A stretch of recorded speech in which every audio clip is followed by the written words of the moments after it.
Welcome back to the KillCast. Bum, bum, bum. KILLAZ.INC podcast. What's up, DJ? How you doing? Not a whole lot. Doing pretty good. How's your week been? Playing some Modern Warfare campaign mode. Oh, snap. How's the campaign doing? No, I just got here. Oh, you'll have to let us know, because that's the only part of Call of Duty that I ever was really interested in after about Call of Duty 4, which we talked about last. It's pretty. The game's really, really pretty, man. They did a good job. You want to see a pretty game? No. You got to go check out Outer Worlds. God damn. You got that for like $1? Yeah, so everybody, the Outer Worlds came out yesterday on the Epic Game Store and Microsoft Store, because Epic sucks and they strongholded that game from Steam for an entire year. So I was like, I'm not gonna buy it on Epic. I really don't want to pay full price if I don't have to, because it's expensive and I'm a broke ass motherfucker. I checked out the Microsoft Store and they have Game Pass. So the Outer Worlds is available on the Xbox Game Pass, and so they have Xbox Game Pass for the Xbox, obviously, and they also are rolling out Xbox Game Pass for the PC, and that's in beta right now, and it's actually on sale for 80% off. So effectively, I mean, until my subscription ends, you know, we'll have to see how long I give them money for or whatever until I just flat out buy the game. But effectively, I got it for $1. It's pretty cool. I like it so far. It kind of reminds me, or a lot of people are saying that it's essentially what Fallout 4 in space would be like, but like if Fallout 4 was an actual good game. If only. Yeah. But so it's made by Obsidian. Those are the guys that did the team that did what the hell, New Vegas, which everybody says that New Vegas is probably one of the strongest in that series, in the whole Fallout series, as far as like story and everything like that. And I don't know. So personally, I got kind of screwed over with Vegas because something happened. My save file got corrupted and I lost a bunch of it, like everything. And I was just like, all right, this game already is gonna make me do like 4 playthroughs, and I'm not gonna start over. So I just kind of scrapped it. But I have it, and I'll probably go back to it at some point on PC. Now that I have it on PC. You always go back to the games when you get them on PC. Oh yeah, I mean, I started Dishonored on PC, and I only got like through the first level because I just was starting it just for the sake of nostalgia points or whatever, because it was so much fun on the Xbox. Just how computers work, man. At least computer games. I have so many games that I purchased for computer after having them on console, and just so I could go back through them. Like one of them was Spec Ops: The Line. Spec Ops. Yeah. What's that? Oh, military shooter with basically two alternate endings, and it gets dark, man. Just dark. So it's like hard to see. No, like the storyline, the plot, it just gets dark. Just gets dark. It was one of my favorite games on I believe it was on PS3. So I purchased it for computer so that I could run back through it, because I never actually finished it on PlayStation 3. And oh really? Yeah, finished it. Got both the endings, which is not that hard. You just have to reload your save and choose to go the other way. And it was actually, I found it enjoyable, but a lot of people say it's just the same thing every level. It's just grind. I mean, isn't that what all video games are, for fuck's sakes? Like, yeah, but I mean, like, you know, there's like a repetitiveness, waves, you know, there's like an Assassin's Creed type repetitiveness, and then there's like an Elder Scrolls Online type of repetitiveness, like, and then there's the Xbox press the X button repetitiveness. Oh yeah, of course. X. So you want to know what a game is essentially? Did you hear about this this game that, who the hell put it out? EA put it out, and it's called A Way Out. I have not. Oh god. So this is essentially you're just pushing the joystick forward, and occasionally you'll push the X button or A button depending on what you're playing on, or mouse. Oh man, that sounds miserable. Oh, so the plot is you're in jail, right? You're in prison, and you team up with this other dude, and you basically break out, right? So the idea of the game is really good, but the execution of it is terrible. They essentially hold your hand the entire way through. It's complete monotony, and you're just sitting there like, the shit makes no sense. The toilets don't have any plumbing, so the guy's just pulling the toilet away from the wall. There's no tubes or anything like that, and apparently there's just a catwalk on the other side of these 4 screws and a piece of sheet metal on the other side of it. I was like, man, when I was in jail for like 3 days, 6 days, don't tell anybody, but that was years ago.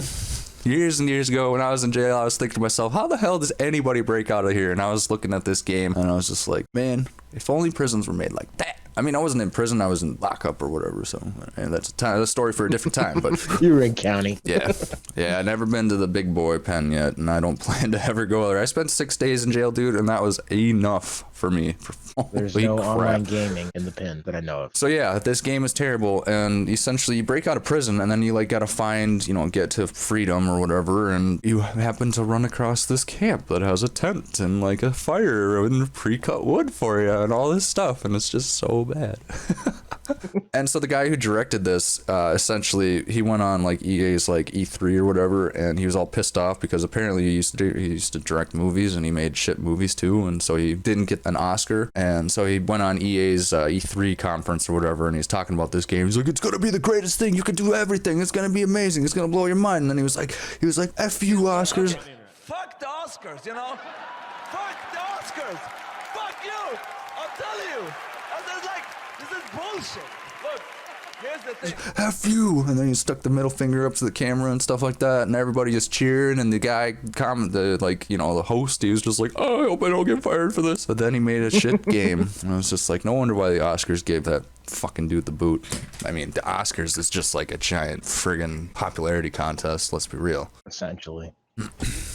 Just like So I got to just play like a the little Grammys. bit of Ground War today. Yeah? Yeah, it's not bad. The game mode, 32 versus 32. How is it Kinda for got latency? It's not bad. It actually plays really well. Cool. It's got a bit of a, you know, like Battlefield feel to it. So there's You're nothing into that's that type of destructible though, I assume. Not off the top. Nothing I found. Right. Gotta give it to DICE, man. Their engine was good. Yeah, for maps like that. Do you want to know why Anthem fell apart and Mass Effect fell apart? Well, I'm not so sure about Mass Effect. Mass Effect had a ton of stuff. But the reason why Anthem was such a shit show is because EA basically forced those guys to use an engine that was made for making tactical, you know, first-person shooter maps, small maps with destructible environments, right? Right. That's essentially what their Frostbite engine is known for. And it doesn't do good with huge open world, procedurally generated shit like that. So they tried to hack this engine together to make it do something it wasn't intended to do, just so EA didn't have to spend money developing a new engine for an open world game. And then it doesn't work. The developers are essentially trying to, you know, write Chinese by, I don't know, with a crayon.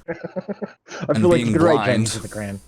Yeah, and being blind and being illiterate, and they're trying to learn Chinese, you know, it's just like, what the hell? So yeah, and then it takes them, you know, they try to cram in 5 years of development in a year and a half, and then they release it, and then they're just like, well, here you go. Man, I tell you, it would be so miserable to be a dev for a company like, or, you know, or owned by a publisher like EA or Activision.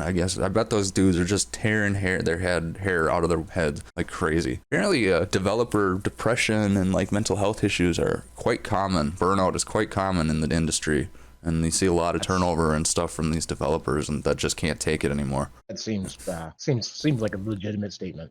That's kind of fucked up. I mean, I'm not surprised knowing that. I mean, just look at the business practices of these AAA publishers and stuff. So I'm not surprised that they're overworking and under delivering essentially. But I mean, goddamn, even in an industry like that. That the hell was her name? Zoe Quinn chick. She is like some social justice warrior or whatever. Apparently, she's a game developer, but you know, it takes her 8 years and $80,000 to make an indie game that still isn't done.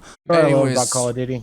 Yeah, this girl basically made up a bunch of BS about a developer she was dating, and they broke up, and she got spiteful of him and basically told the world that he abused her and raped her and stuff like that. And so essentially the entire world canceled this dude without even looking into it, just believing what she said without, you know, any type of reference or anything like that. He got fired from his job and all this shit.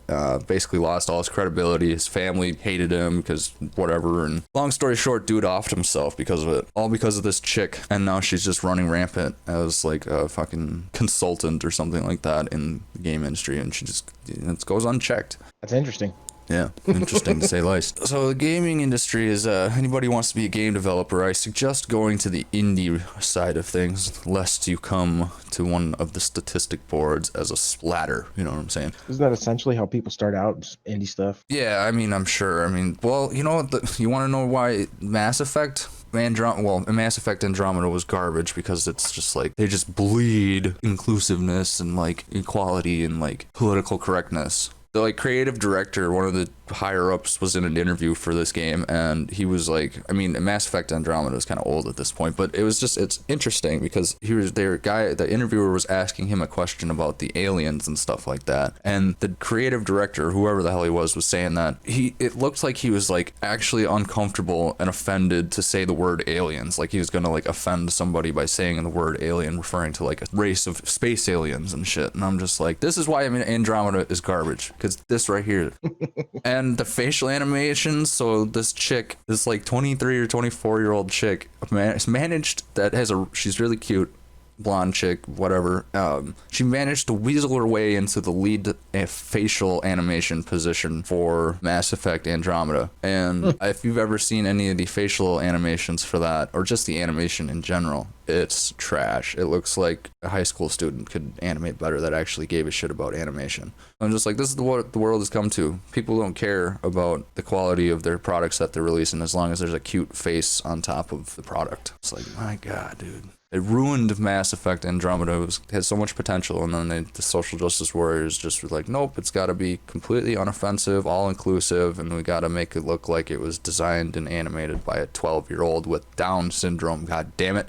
Jeez, bud. It's quite a rant. Yeah, well, there's been a lot of negative stuff in the gaming industry going on lately as far as AAA stuff. I mean, did you see what's going on with the Fallout loot box debacle? Or not loot box, this premium subscription?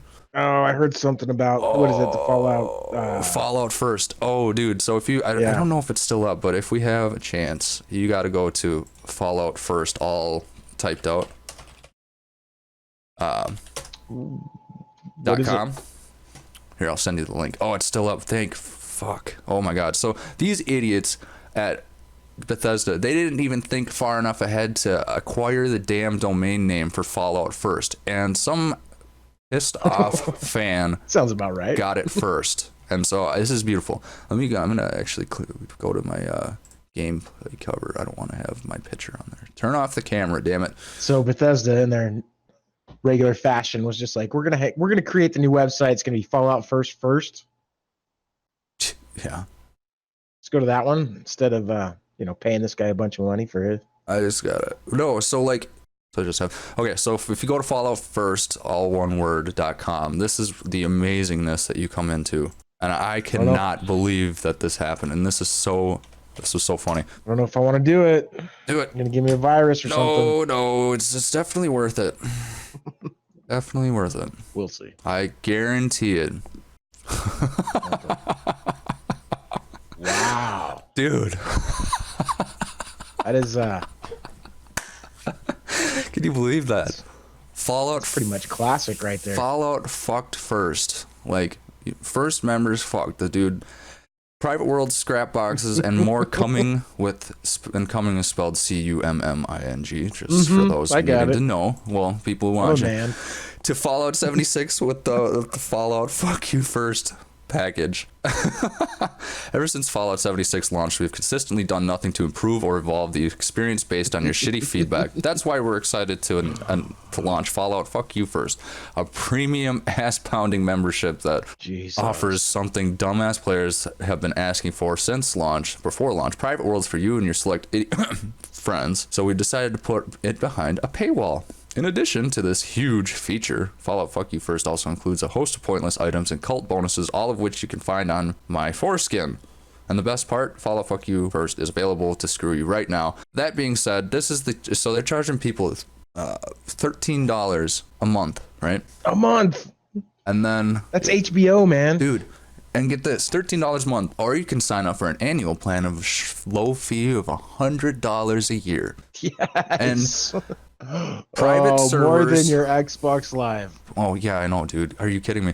So check this out. That's just the tip of the iceberg. Okay, so private worlds aren't private. If you can join any of your friends because you can see it on their playlist. You essentially can join their match without any invite or anything like that, as long as you can see it on the friends list. And these private worlds are essentially recycled old instances of worlds, so they've been looted and NPCs have been killed and stuff like that. And these are supposed to be brand new private instances. Remember, scrap boxes are reported to be actually just deleting scrap. Players have lost like over 400 units of scrap in there.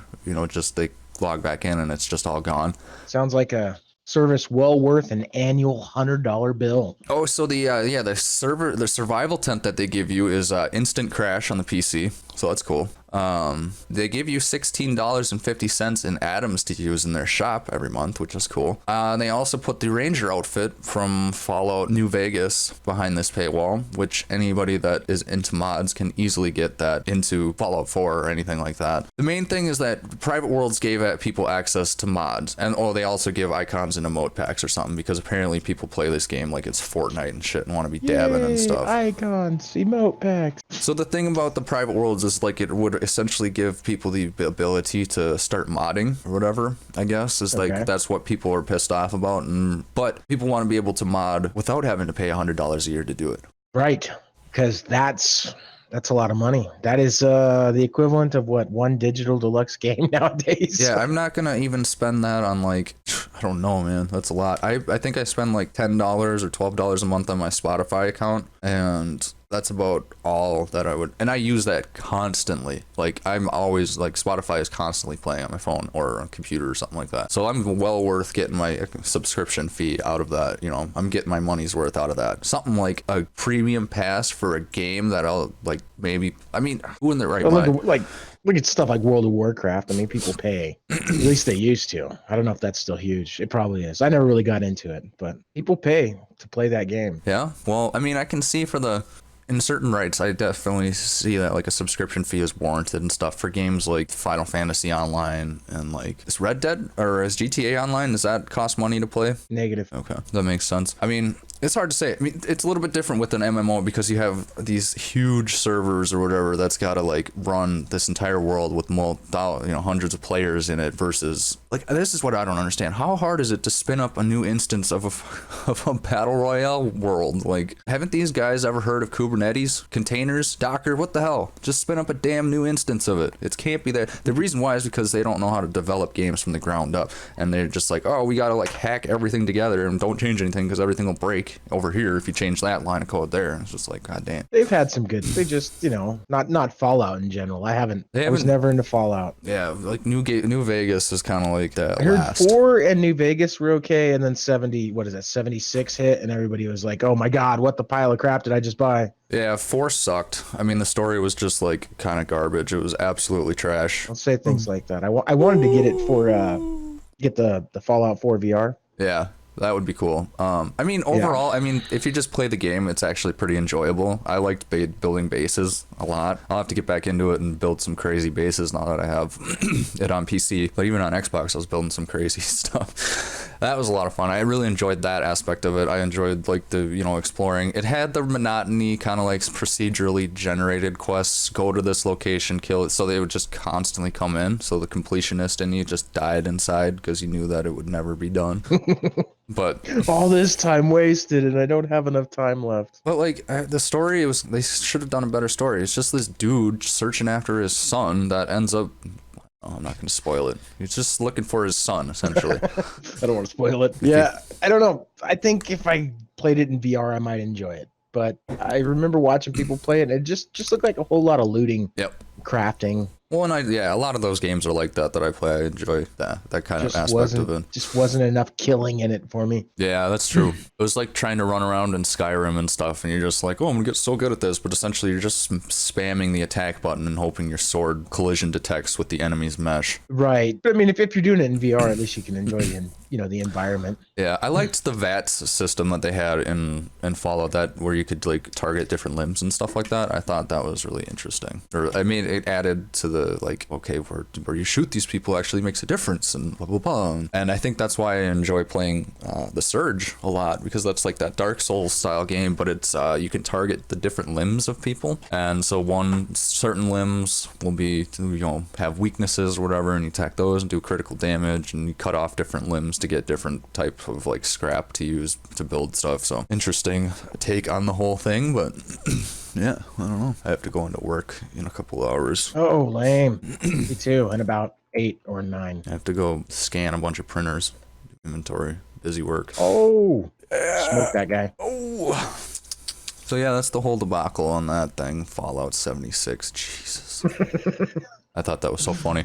So many unfulfilled promises. Yeah, I mean, like, I heard a theory that what they're trying to do right now is essentially make this game as terrible and as cringeworthy as possible, so that way their next game will be actually somewhat decent, and people will be like, wow, this game is amazing, because, you know. But if anybody's a Fallout fan and is really pissed off, I definitely highly suggest going to check out the Outer Worlds that came out yesterday. Explain it again to me, because I've heard about it, but I haven't like.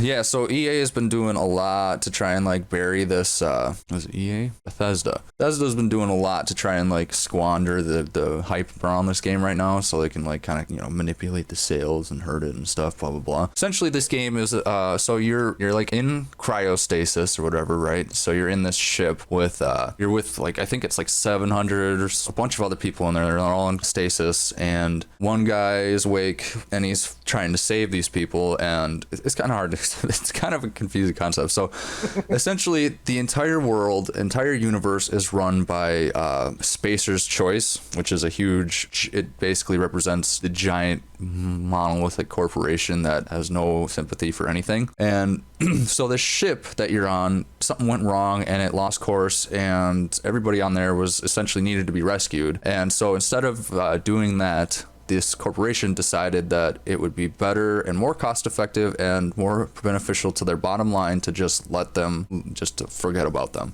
right? So you and these hundreds of other people that are all stuck in stasis. There's one dude that's on the ship. I'm not sure what he's doing essentially on the ship, but he's walking around and he's fine. He realizes this. He must have gotten woken up or something like that. I'm not 100% sure, but he realizes this, and so he's like, I gotta wake some people up because I need help. If we're gonna save all these people, we need to go gather stuff to fix this ship. So essentially he wakes you up, you get to build your character, and it's actually got really, really good character creation, and all the faces, all the hairstyles and all that stuff, really, really, really well done. It's phenomenal. The visuals in this game are like, you know, an 11 out of 10. Maybe even a little bit oversaturated and stuff in spots.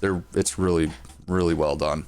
I mean, it's obviously, it looks like outer space and stuff like that, but the coloring of the whole game is beautiful. My character was awesome, looked sweet. Anybody can check out. I'm Twitch streaming that one right now. I streamed it for a little while last night before I got too tired, but then started playing music apparently for another 5 hours after that. But yeah, so I'm about an hour and a half into it, and basically we're down there and just trying to figure out what's going on. And so these people are just like brainwashed by this corporation, these employees, and they're just like, oh, I'm stuck here and I got a bullet in me. You come across this guy right away, and he's just like a beta cuck kind of person, you know, just lifeless and a sheeple. One of those sheeple, and he's just like, oh, I got this bullet in my chest and like I'm shot and I'm stuck here and his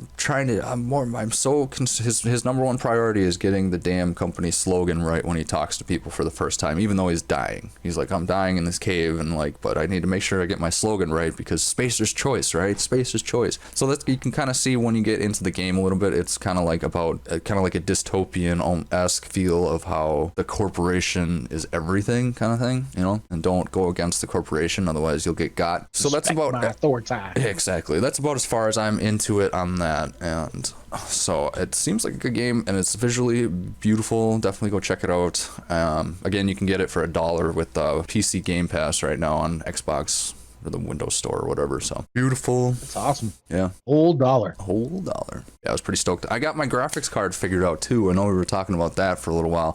I did some research over the week, and I determined that my graphics card isn't getting enough power to it. Yeah. So I cranked up the power usage to plus 50% all the way up as high as I could go, and I think my screen only dropped out like 2 times, you know, just for a split second, and that was on some really, really stressful things. I also turned the fan up, and I had that running at like 85% just manually to keep it cool. It was sitting about 151 degrees Fahrenheit or something like that with that running, and that helped it a lot too. And then what else I did is I dialed back the max frequency for the memory clock by about 5%, which kind of hurts the frames, I guess, like that, you know, in some aspects, but I don't care, because at least I'm getting a decent visual on my screen. It's not flickering out every couple of seconds to the point where it's just unplayable. So I tried that, and I booted up some games, and I swapped over my monitor to 144 and ran through some games, and had no issues at all. I had to dial the settings back when I started streaming. I had to change back over to 1080. Oh, so that was running at 144 hertz at 2K. And it was doing really well and it looked awesome. But yeah, when I started streaming, I had to dial it back to 60 FPS with the 1080 because it wasn't able to handle the capture of it at the same time, all that stuff. And then I was like trying to play Outer Worlds and that was just like lagging really bad until I dialed some of the settings back. So it definitely is a very visually hungry game, so to speak, but well worth it. So I'm stoked that that is, yeah. I'm stoked that we got that figured out because now I can play Killing Floor. I did try that one out. Yes. I checked that out, and we need to do some Killing Floor. Yes. Some streaming. Streamings. Yeah, so we're at 80%. Comcast sent us an email today. We're at 80% of our data usage for the month, and we have 5 days left. What the hell? Why do you have that? Terabyte, you should have unlimited. Okay, go for it. I'll just send you the bill. Tell Comcast to nah, go we screw need themselves. They should offer an unlimited plan. Yeah, well, they do if you want to pay the price. I don't know, but we get a terabyte. We need honestly, they need to get cable or fiber in this area. I think they're working on trying to roll it out in this area, but not quite yet. We do know a guy on the inside, Mr. Chu over at Comcast. He Mr. Chu. Yeah, he would help us get the cable, and then he'd take the filter off and stuff, so we'd get all the channels for the cable and good stuff like that. You know what I'm saying? Don't tell anybody. This was years ago. That is a good guy to know. Yeah. Yeah. So he'll give us the hookup when I get the opportunity. And we were talking to him the other day about when, you know, how much, what would it take to get fiber in here? And he's like, oh, the place needs to be wired up. As soon as it's at that pole, we can get you hooked up and blah, blah, blah, this and that, stuff and things. And, you know. Stuff and things. Yeah, because it would be fun to play some Killing Floor. Yeah. Yes. It would be. Oh, God, I broke my computer. Uh-oh. This is what happens when you switch between windows. Oh, I hate that. The secret is you got to have everything full screen windowed. Yeah, somewhere in the back here, there is a game of Call of Duty running, and I'm probably getting killed. You're probably Greedfall. Have you heard about that game? Greedfall. This game looks like a lot of fun. So Greedfall is okay. So this is the Steam depiction of it. I'm gonna pull it up on the cover so anybody watching can take a look. Greedfall. Okay, so it's got 8 out of 10, 8 out of 10, 8.2 out of 10. I mean, it's got its flaws, but the concept of the game looks pretty friggin' sweet. It doesn't sound like a flaw, man. It sounds like a pretty decent 8 out of 10. Yeah. 8 out of 10 is hard to hit. Yeah, I think it's got a couple. No, yeah, it looks great. I think it's got a couple issues, like the characters, the meshes don't look, the character creation doesn't look that good and stuff like that. There's not very many options. So I'm sure people are just like, man, we want purple hair in this. So here's the thing. Engage in a core role-playing experience and forge a destiny of a new world seeping with magic and filled with riches, lost secrets, and fantastic creatures. With diplomacy, deception, and force, become part of a living, evolving world. Influence its course and shape your story. So essentially, you're like this this colonist dude, right? This like looks like something out of World War One, you know, with the red coats and all that stuff. So you essentially go to this new world and this magic island, and it's got crazy creatures and stuff in it, and you're trying to essentially plunder it and take over and all that stuff and harness the magic for the benefit of humanity. You're running in on some giant mast sail ships and stuff like that, and you're running around with like colonial gear on and shit, and all of a sudden there's like a Leshen that pops out of a building, and you're just like, whoa. You know what a Leshen is? Those giant stick monster creatures and stuff, like from the Witcher. There's a lot of like Witcher-esque type monsters and stuff that you come across, and you're using like muskets and like sabers and stuff to like fight. It looks like a really interesting mashup between concepts, and I'm super stoked to play it. I'm waiting for it to go on sale because it's right now it's $50, and I'm a broke ass motherfucker. So $50 for a game, man. Yeah. Well, unless like a game like Cyberpunk, I'm gonna pay full price and get it because I know that I'm gonna get my money's worth for it, and I don't have to worry about it. But for like new games and like new IPs and stuff like that, like I definitely need to do my research, and it's got to be like, I mean, even though Cyberpunk is a new IP essentially, kind of, but I know that CDPR just masterpieces everything they touch, so I'm not worried about that. In the case of like Greedfall, who is it made by? The developer is spiders, and okay, so the publisher is Focus Home. So Focus Home made the game I'm playing right now, The Surge. They published that game too. So that makes me feel pretty good about it. It's got mostly positive reviews, mostly positive overall. So it looks cool. It looks visually appealing too. It's kind of interesting. So I'm stoked to check that out at some point. Can't wait for Cyberpunk, man. Cyberpunk is going to be great. That should be a good one. Yes, it's going to be great. I've actually been avoiding a lot of the content around it nowadays on YouTube and stuff like that, because I'm trying to. There's this one channel in the Neon Arcade or whatever, and he just that's like all his channel does right now is focusing on Cyberpunk. Like he does frame by frame analysis of the gameplay demos and stuff like that, and just like breaking down all the lore and all this and that and all the rumors and stuff. I was like, at what point this dude is gonna get the game and he'll have already played through it 5 times in his head before, by the time he gets it in his actual hands. But he's realized that, and he's well aware of that's going to be the case essentially, but he's still stoked to play it. Myself, on the other hand, a lot of the people have been saying in his comments and stuff that as much as they enjoy his content, they're going to try and avoid it now until the game comes out, because they don't want to have too many spoilers and like they want to be experienced stuff like that. So I agree. I've kind of stepped onto that side of the playing field as far as Cyberpunk, but I do have high hopes. It's gonna be dope. A long time coming. Yes, sir. You know what? I wouldn't even be upset if they delayed it. If they had to delay it because it wasn't quite ready, I would be totally fine with that. Witcher 3 took forever to get out, and I love that people are like, oh, CDPR, and they did this little game called The Witcher 3. And I was like, no, they did the whole series. Damn it, all 3 of them are good. You just scrub and can't play Witcher 1. You damn pleb. Oh, I pulled out my thing to call an airstrike and got shot. Got murked. Yeah, so we'll work on that airstrike now. All right, Cyberpunk. Oh, and man, I got don't want to go flashbangs. to work. Let's see here. This sucks. Yeah, I'm getting worked right now. Yeah. And don't go. Just call in. Just be like, screw it, man. I'm not doing it. Man, I'm not even supposed to be going in, but the fact is this doing what they want me to do during normal work hours is like impossible, because everybody has their own agenda going on, and that printer can't be touched. It's like, screw you. This is what I have to do for a living. Sharpie special printer. Yeah. My printer. These things are expensive. Oh, so we got to go through and inventory everything, and it's like, so we got to go and scan all the barcodes once a month for all the printers in our building, and it's a lot quicker to do it on the weekend. I can get most floors knocked out in a couple hours, but half of the floors at least, because my coworker do the other half. But like trying to do that during the day, everybody's printing something, and then you gotta wait for them, and then they're like, what are you looking at? What are you waiting for? Who are you? What are you even doing here? I'm calling security. I'm like, I've been walking around these floors for the last year with toner in my hands, and you're gonna tell me that you don't know who I am? Me by you now. should know who I am. Hold on. I thought somebody was knocking on my door. Hi.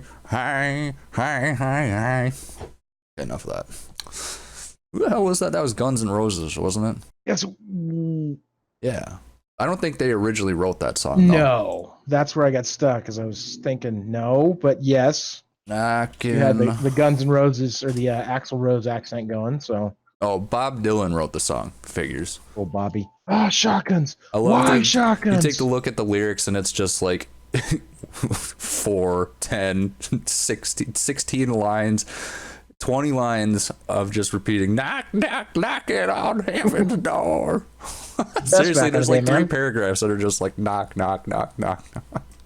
I get it. Or is he still alive? Oh, no. Bob Dylan, yeah, he's a Minnesota local. He changed the world. Oh, yeah, 2 totally different conversations going on. But yeah, you good. What? What are you speaking of? Bob Dylan. Well, speaking of the guy I shot the living crap out of. Oh, that Bob Dylan. Oh, no. That Bob Dylan. Tell him he owes me 25 cents. Right. Yeah, man. Yeah, dude, we got a giant wall in one of the buildings in Minneapolis, and it's like a weird painting of Bob Dylan, and it says, "The times they are a-changing." And it's like, God damn it, Bobby, why'd you have to leave us? Why'd you have to leave us? The lucky bastard. What the hell? Oh, man. What? I cannot play this game while we're trying to do things. Yeah. It is the most frustrating thing in the world. Oh, yeah. So, actually, I was listening to the tech spec reviews of the new consoles that are coming out, the PlayStation and the Xbox. It sounds insane. Their processor is going to be whatever, their special processor design, but it's going to be built off of the Nano. It should be the Ryzen, third gen Ryzen. Yeah, exactly. And they should be running Navi. Yeah, that's what the Navi architecture, man. Yeah. graphics. That So should be I heard insane. that what the heck? So it was kind of interesting because apparently, as far as the graphics processors, Sony is kind of like going all out or kind of going all in on it right now. Whereas like they're trying to put the best that they can get in it right away. And then I guess the way that Microsoft is developing the Xbox is that later down the road, once the technology becomes more feasible and price feasible and stuff, they'll be able to switch out the GPU for something more powerful. So it'll actually take a step ahead of the PlayStation, where the PlayStation will be kind of like stuck at this. Do you mean the graphic hardware will be removable, or is this going to be another? Here's your Xbox One. Wait, here's your Xbox One S. Wait, here's your Xbox One X. Yeah, I think that crap's crap, man. Well, and I think what they're trying to do is, because right now it's not, obviously it's going to try and sell more units by having different variations of the console, but you know, I think what the idea behind it is further down the line, their plans are to implement a better graphics system than what they can do right now and be price worthy. So that's not to say PlayStation 5 isn't, but for whatever reason, I was hearing that, I think it was on like Review Tech USA, that channel, or one of those channels, he was saying that because of the way that PlayStation is designing their graphics unit, or you know, implementing their graphics unit versus the way that Xbox is doing it, essentially when they come out, that PlayStation will be more performant than the Xbox, but when Microsoft can do their upgrade or whatever the hell he was talking about, then that'll, you know, way overstep the PlayStation at that point. So it'll be interesting to see what happens. Again, I can't recall the exact details off the top of my head. I'll have to look into it again, but something like that was sticking out in my mind. But they are going to be pretty badass. Yeah, I assume they're going to come out with a pretty badass price tag too. Yeah, so apparently... By badass, I mean not good. Yeah, I know, right? The PlayStation 5 has the DualShock 5 controllers are going to have like haptic feedback and stuff on the triggers and whatnot. So like when you're like, you know, trying to aim a bow for instance, you can actually feel it kind of like push back and pull back a little bit on you, give that tension feeling and stuff. So that'll be kind of cool. That is nice. Yeah, nice little touches like that. And they're getting rid of that like touchpad thing, I think, and going for like something else. Really? I haven't seen it. I haven't seen the controller. If I remember correctly, I think they're doing away with the touchpad. I don't know if they're going to actually do like an LCD actually touch display or what they're going to do. I think it has a microphone. Might be like a...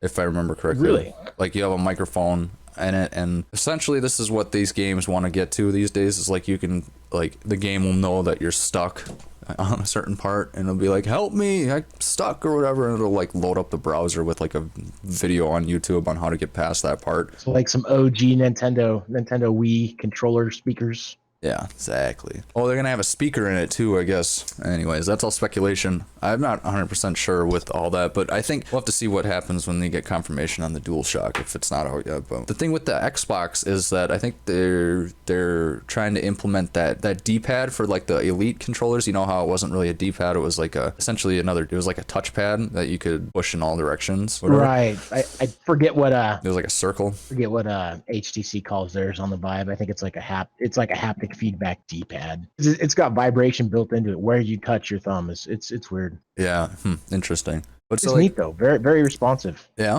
So that's for the Vive. Yes, the HTC Vive has it, and then also the Steam controller uses it. Oh, cool. Yeah, I remember when I first started playing games, I got like a cord in my Xbox controller. I'm like, oh yay, fuck WASD, and I was just like trying to play Siege, and I was like, oh my god. I learned how to play with the mouse and keyboard. Nowadays, yeah, you gotta have mouse and keyboard, man. Oh, you can't even like joysticks are the worst thing. To try and be precise with a joystick is like trying to like play the claw game at the arcade with two claws. You used to be good at it. But if you think about the pinpoint accuracy of like the mouse, you're essentially putting it, the reticle, exactly where you need it to be, versus like trying to get it in the right spot by nudging stuff in the right areas. And I was never any good at it. My turning for Forza was constantly just hitting the left and the right, over and over again. I could never just like keep it semi-cocked to the left to like go around the corner. I don't know if that was even how you were supposed to do it, but if it was, I would never be able to do it. And you can bet your ass I was go around the corner. But like any games that required like ultra precise control and timing and stuff from a controller that they wanted out of me, it's just like, yeah, not happening. Yeah, playing the trials runs and stuff like that, I was just like, no, I could do it if I spent hours and hours practicing it, but I'm going to drive myself crazy because I've been there and I've done that too many times already. Always just hire a driver. Yeah, I don't think you can hire drivers. Well, yeah, like, I don't think you can hire drivers anymore. Well, you better be able to. Forza Like, 7, we want you to do this 500 lap race. Yeah, no shit. Forza 7 is complete trash because the developers essentially came out and said the reason why this game can't be fixed is because it was designed from the ground up around microtransactions. So Those are the best games. Yep. Hate them. Oh man, they have a knack for ruining everything, right? Well, the problem is that they had a few games that it worked out really well on, and they made a ton of money, like Fortnite. And now you're going to get that in every single game. See, the reason why people didn't make that big of a stink, when people did make a big stink about Fortnite with their loot boxes and stuff, but the reason why people didn't make as big a stink and it wasn't that big of a deal is because Fortnite's free to play, damn it. Yeah, these publishers are, well, yeah, publishers want people to buy their $60 game and then spend $100 on cosmetic upgrades and shit in the game. If they gave the game away for free, then people would be more willing to spend that money on cosmetic upgrades. But who the hell wants to spend full price on a game and then pay to win or pay for cosmetics and stuff and microtransactions? And that's where they're not getting it, is because the reason why it works with a game like Fortnite is because it's free to play. The reason why it doesn't work with a game like Battlefront or Battlefront 2 or whatever the Star Wars one is because people have to pay $60 just to get access to it and then got bombarded with all these microtransactions. Yeah, I could see it. Plus, I don't think it's pay to win on Fortnite. I'm not 100% sure. I really don't Fortnite. No, I don't think it is. I think everything is just cosmetic. And the thing about Fortnite is, like, with that is you can buy those, I think they call them loot llamas or whatever, and it tells you exactly what's inside of it. So you know what you're getting before you buy it, which is so it's not like...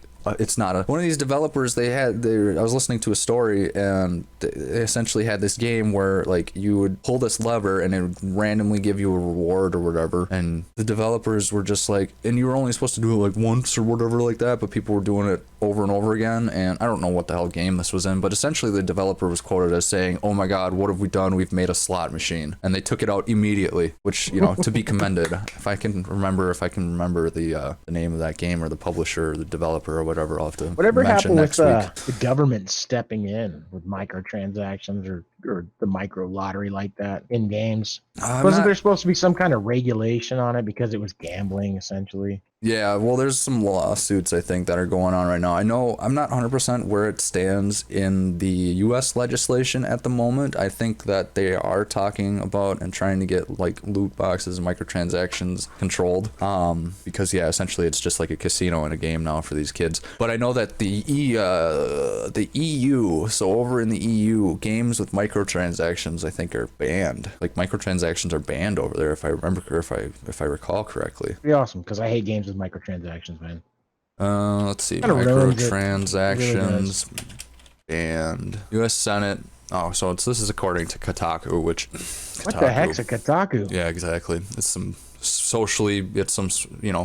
politically and socially woke gaming site that people go and hate on people that are men. Anyways, according to them, U.S. Senate introduces bill to ban loot boxes and pay to win in microtransactions in games played by minors. Broad label that would senators said will include both games designed for kids under the age of 18, shouldn't be allowed to monetize addiction, and when kids play games designed for adults, they should be walled off from compulsive microtransactions. Game developers who knowingly exploit children should face legal consequences. So yeah, a big thing with these kids is, like, a big trending thing on YouTube right now is these kids are essentially these rich bastards, these little punks are essentially going into their parents' wallets, grabbing their mom's credit card, and, like, spending thousands of dollars on microtransactions and loot and shit like that on YouTube or on like Fortnite, and they're making videos on it and posting it to YouTube, and it's, like, huge right now. People love that. So, like, that's kind of the state of things for those kids, man. Like, that's kind of disturbing that that's a trending thing and people want to see that. It'll be neat to see what happens. Yeah, it will. It'll definitely be interesting to see what happens. All right, dude, I'm going to go now for real. We've talked about everything now that we've talked about the consoles. I think that's all that I had on my plate. So, cut, edit, and then this week, let's think of things that we can... Well, I have that list on Google Drive that has a number of different things that we brainstormed a number of months back. I had a bad weekend. Call of Duty was coming out, and I've been trying to play Call of Duty and do it at the same time, and it's just not working. It's just not working at all. No worries. I'm getting owned on Call of Duty and the podcast. So Cool. Yeah. Oh man. All right, man. Well, everybody, thanks for checking out the KillCast, KILLAZ.INC podcast. We will be back again next week. Well, I don't know. We have to figure out an upload time for these videos. Probably Sunday evening or something if I can get them edited in that point, but maybe not. Maybe Monday or something. Anyways, thanks for tuning in. We'll catch you on the flip side. Sharpie out. DJ, have a wonderful day. We'll talk to you soon, buddy. yeah, man. Later. Peace.